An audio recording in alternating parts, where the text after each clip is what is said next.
This video is sponsored by Diecast Airplane Store.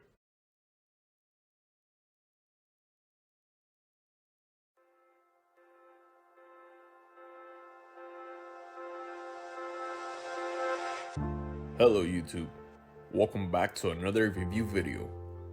Today I would like to review Delta's McDonnell Douglas MD-90-30 by GEMINI Jets. The mold is nicely done. They have even attempted to replicate the nose strakes.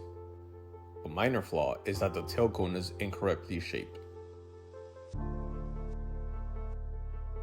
The colors are nicely matched. There are several flaws with the print.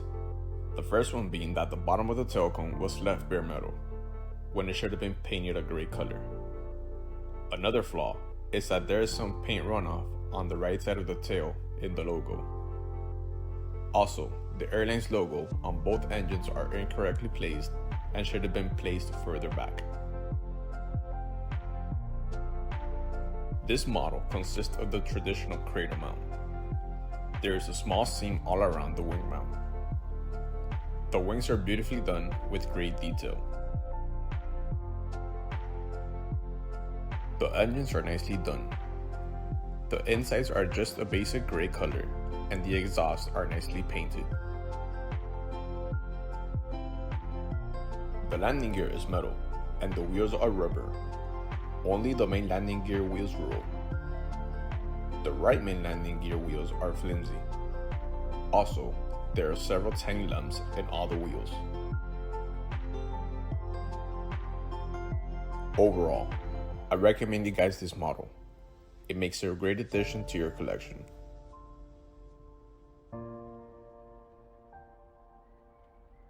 Well, that concludes your review for Delta's McDonnell Douglas MD-90-30 by GEMINI Jets. If you have this model, let me know what you think about it in the comments section. Please like this video and don't forget to subscribe to my channel for the latest reviews. This is Alpha and hope to have you guys back again soon.